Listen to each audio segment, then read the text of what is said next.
Welcome to She Wears Boldly. I am your host, Dr. Deborah. Today, we're going to be diving into the stories of extraordinary women who are rewriting the rules, shattering expectations, and refusing to fade into the background.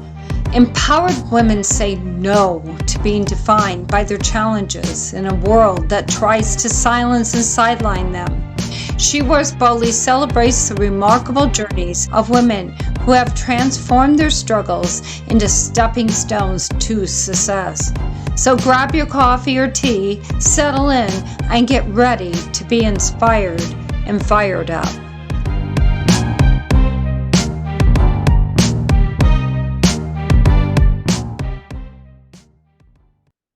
Hello, everyone. This is Dr. Deborah, and this is She Wears Boldly, Women Owning the Stage podcast.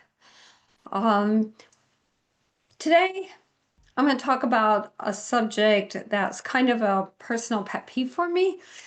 So you're going to get a little bit of a rant, but you can agree or disagree.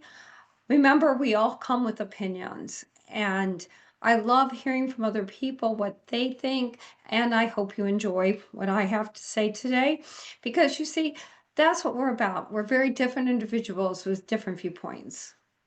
Well, my rant for today is the word senior. And I know that's a beautiful term for people who are starting to grow older. And I have no problem with it as a whole. But what I do have a problem with is labeling.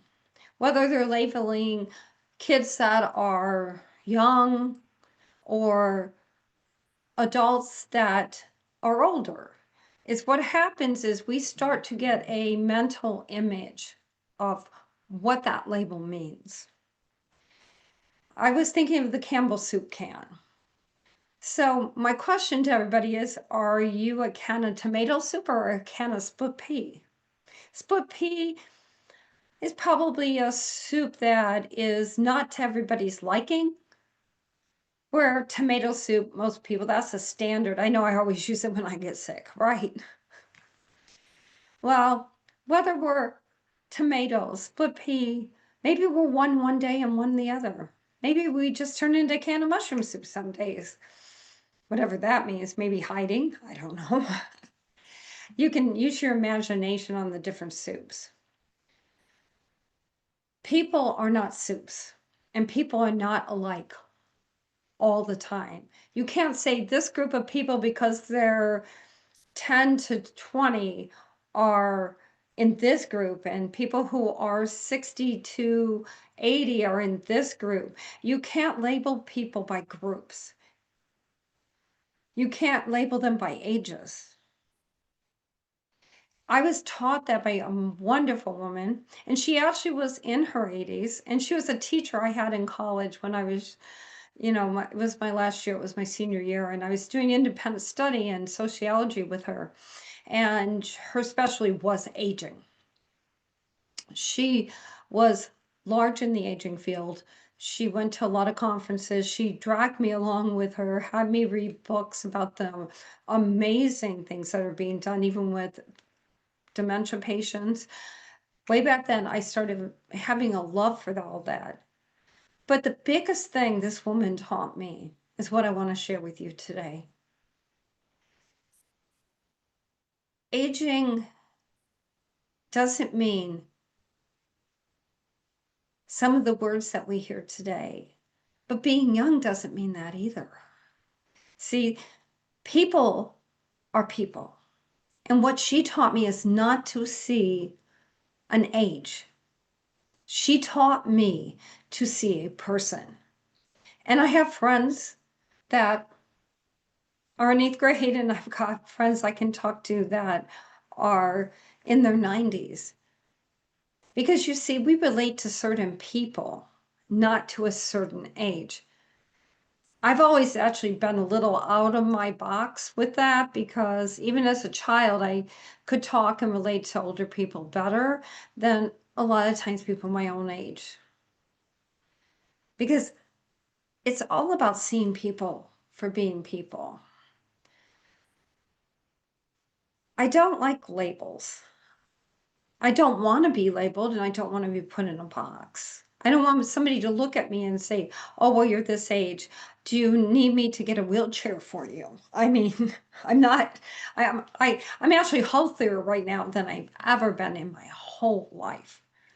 When I was younger, I had a lot of health issues with my thyroid. I had health issues with cancer. I had cancer a couple times, stage 3 at 32.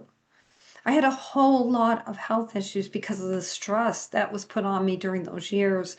And it caused me to develop these health issues. But that's another day to talk about stress and health issues. But what I'm trying to say is I'm more vibrant, I'm more energetic, I'm healthier than I've ever been. So you can't put labels on people. And I don't like people being labeled. I think we need to go out in the world and meet people where they're at, whatever their age, whether they're 20, 40, 80, or 100. They have something to give, something to share that makes them unique and very, very special. We are all beautifully, wonderfully, and specially made. We have gifts, we have talents, and we're very, very much individuals. We can't say that someone who is 12 doesn't have some wisdom that they can share with other people. And you can't label people that once they get past a certain age, and I've seen a lot of this happen, oh, do you need help walking? Do you need this? Well, unless they're showing that they can't walk, which is awesome to help them if they're struggling at any age. There may be a 12-year-old that's struggling with walking. There may be a 20-year-old that is. There may be an 80-year-old that is. Unless you see someone, don't prejudge what they are.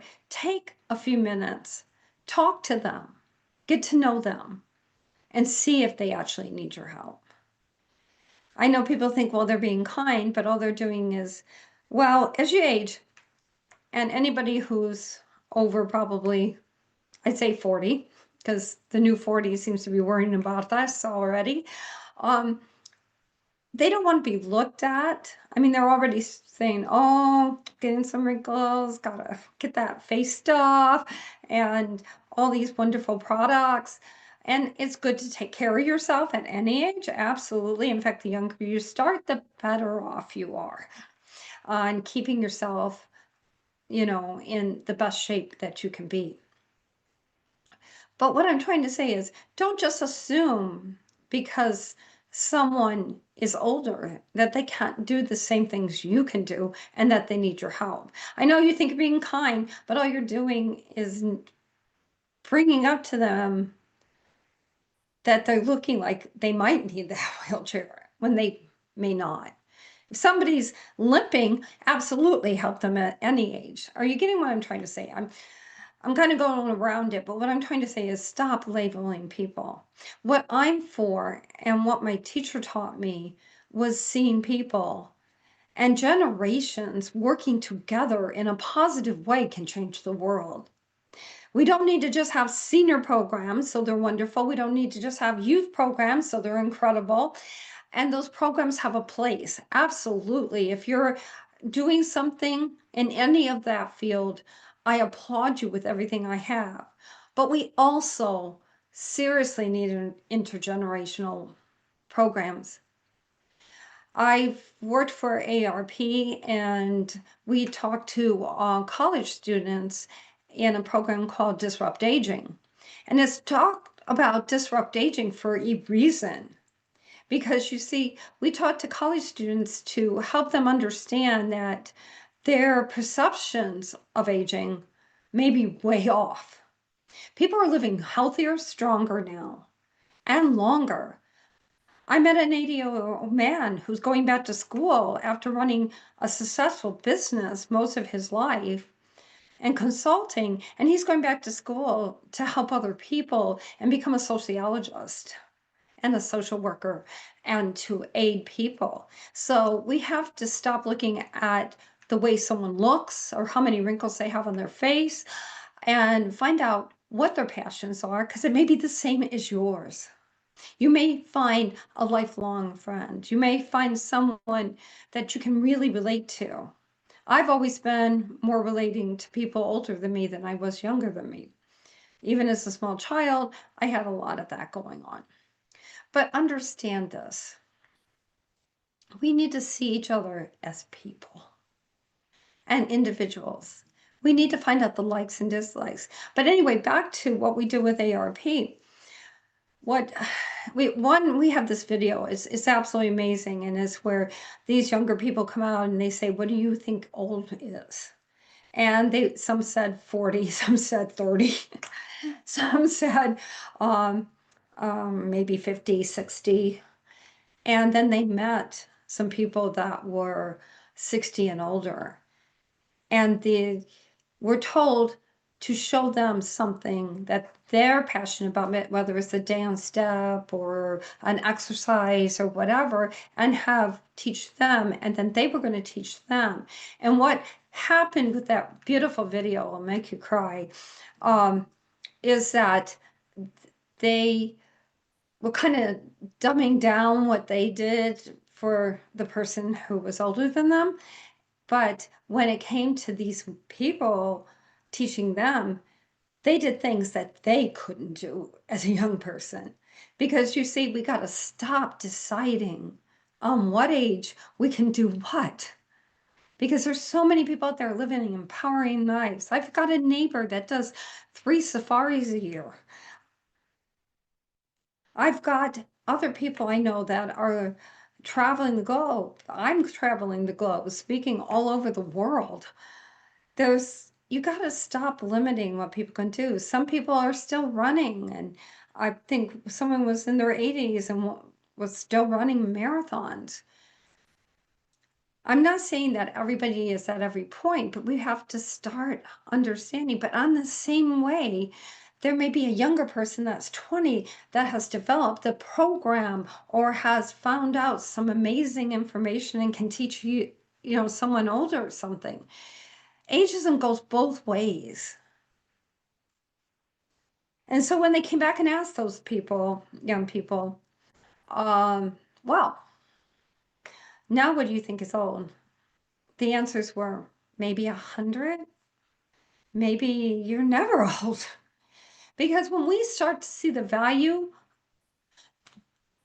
of all ages and we start to join together with not somebody just because they're an age that we are, but we get together with people multi-generationally, we can learn from each other. We can grow from each other. We can become the most amazing thing that's ever happened. So never discount somebody's age when you meet them, and never assume that they don't have something amazingly in common with you that you could spend hours talking about, grabbing that coffee or that dinner or that glass of wine if you're into that. We need to celebrate all ages. We need to become the strongest people we can be at every age that we can be. Well, I want to thank you for listening to me again this week. We will be talking on and off, and I have some amazing women coming up. I'm in the process of recording quite a few of them, and they have so much to share with you. If you would like to be on our broadcast, please get a hold of me at sheroars.live. That's sheroars.live, all small letters. And set up a time. Just go in and hit a 20-minute call, and we'll book and we'll talk. And I'm so interested in hearing what you have to say. Thank you so much, and you just have a beautiful week.